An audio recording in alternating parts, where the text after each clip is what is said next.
When we worked on backgrounds for the school environment, the team and I found a problem. While the game takes place in a school setting, many real-life schools wouldn't really allow for interesting gameplay like the one we want to bring for Heartstrings. This makes sense. Most schools aren't thought to be a place for sneaking around and killing people, but this does create a problem when trying to find inspiration for designing backgrounds. This is why, when we were designing the school's interior, we decided to take inspiration from fire escape plans. A lot of buildings have fire escape plans, because if a crisis situation happens, people need to know what's the proper way to escape a building. And while we won't have the school set on fire, you could consider a student committing murder to be a very serious crisis situation that students would want to run away from. This right here is a great example. There are multiple ways to get outside of the building, and while the rooms themselves are not shown, the exit doors are clearly seen. Having this in mind helped a lot when thinking about what the school could be. Originally, I wanted the school's exterior and interior to be different maps, but we quickly realized that it would be very inconvenient, especially since most of the places for hiding bodies are outside of the school. Therefore, we had to think about this in a different way. As such, after a couple of trials, we decided to use this design, made by Maullex.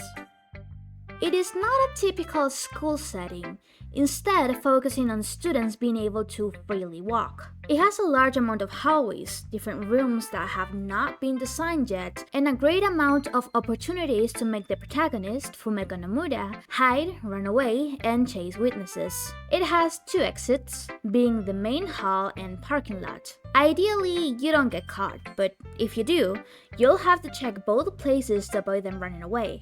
The amount of routes students can take is large, and so is your opportunity as a player to use the school's layout as a shield. Perhaps a dangerous character for your mission, like Gustavo, the hall monitor, is walking around your current location right as you finish your bloody mission. In a normal school, Gustavo would straight up catch you, but in this school, you could use the layout as a way to hide.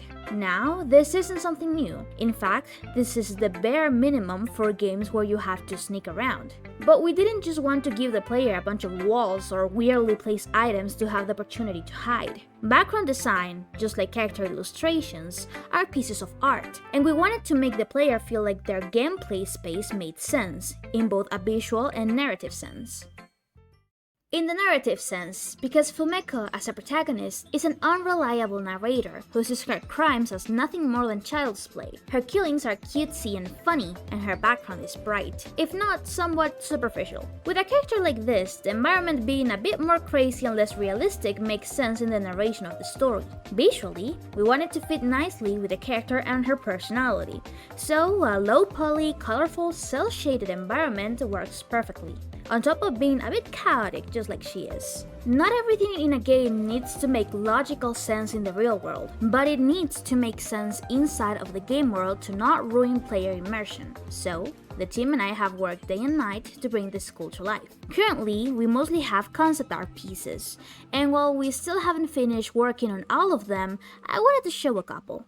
This one is made by Jingaling, or Jing. The bushes were already designed previously by Jing as well.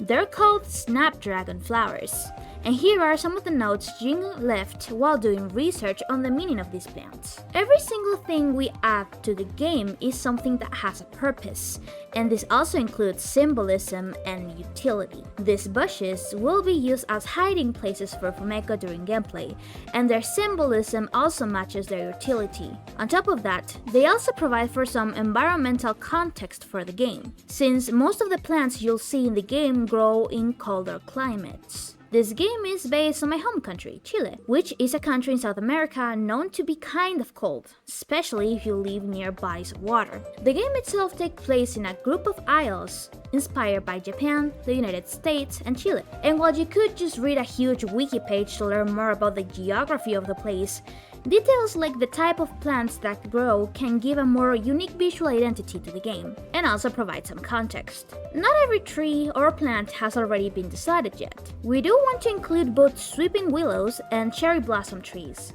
since they both can grow in similar environments and they're both iconic to Japan and Chile as cultures.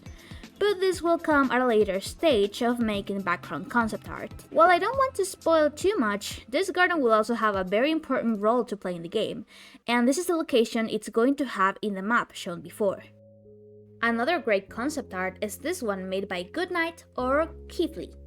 We must add the size of the rooms for future reference for 3D modeling and when adding them to the game. This can be considered a hub for students, and also this is where you can sell uniforms in case of needing one. While there are characters that can sell clothing, maybe you need clothing near this particular area of the school, or maybe your own actions scare the uniforms lady away from the school, making this place your only option left. The amount of students present is something we have to balance, and I do consider adding a missing objects bin that Larry, the janitor, will carry around school at random locations, which might include a couple of objects you could need, like uniforms. But even then, having areas already defined for the default method of getting clean clothing is something that we have covered, and I'm happy for that. You might notice that the walls actually have a lighter color. This is because the uniform of the students is actually a darker color. This allows the player to have a separation between the background and the uniforms by color, and having the lockers and important objects be a darker color can help you identify important areas and objects from a simple glance. We have a bunch of other areas already sketched and many that are still a work in progress, but for now, I think this is it. Before I finish, I want to give a small message regarding me and time management for the project, and a couple of other things. But since it's more of a personal thing, I'd say to only watch it if you want. If you don't want to, then this is goodbye for now. I hope you enjoyed the video. Remember to drink water, stay healthy, try and check out Ko-fi to support me or maybe ask for a commission, and see you in the next one. Ciao ciao! Okay, so since this is the end of the video, I want to talk about a couple of personal things. This part is mostly improv. In case you don't know, I've been actually posting a couple of updates in the community post on YouTube, but I understand that a lot of people don't see that kind of stuff, so I'm just going to say it here. I got a job in real life. I've been fighting for this for a while, and this is taking a bit of a toll on the time that I can manage. So I wanted to talk about my current schedule and what I want to keep. From Monday to Friday, I work on commissions, I work for my job. In case that you want to support me, again, you have Ko-fi. And yeah, that's about for Monday to Friday. I'll take some time to rest, obviously, after work. But yeah. Saturday is for my side channel Blue Kitten and personal projects for extra income.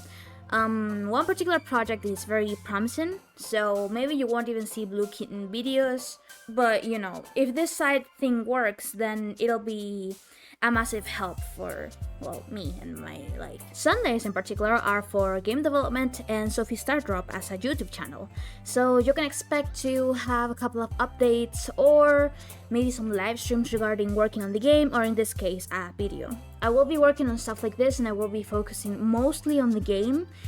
However, as usual, because my life has a lot of stuff going on, it may not always be the case for Saturdays and Sundays, but I will try to make them very specific, like Saturday for like some personal things, try to manage my personal things on Saturdays, and Sundays are for game development. So I just wanted to leave that. I don't know if I'll be able to fully commit to this schedule yet, but I will try. I mentioned my personal life since, as many of you know, I am pregnant and I am reaching the near end of the entire thing, so I'm going to need some particular physical care. I need some time to rest. Pregnancy is becoming a little bit heavier, and life after that is going to be also a little bit complicated, so I'm not going to be as active probably, and I hope this can be understood. Regarding some other stuff of game development, I've been keeping up with the dev journal. I haven't been able to update it much due to my job.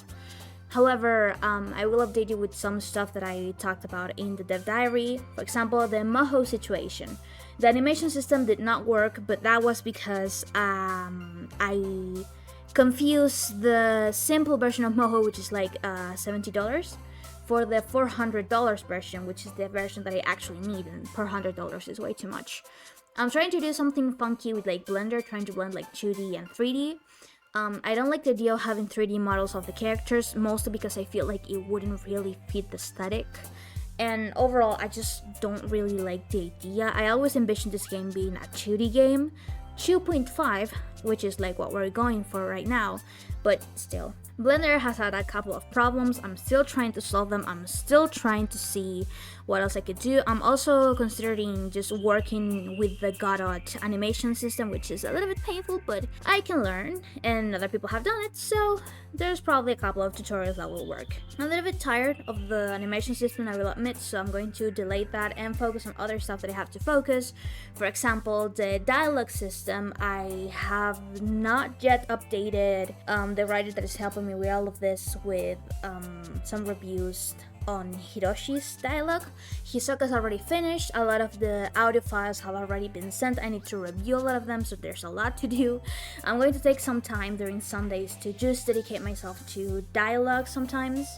And with that, perhaps I could make a little bit of a test for dialogues. I did mention that was one of like our goals, but that's going to take some time, so don't get your hopes too high. I appreciate all the members that have been supporting me through this entire thing, and hopefully we can bring some exciting stuff very soon. So yeah, that's about it. Now I think that's about it now, and see you in the next one. Bye bye.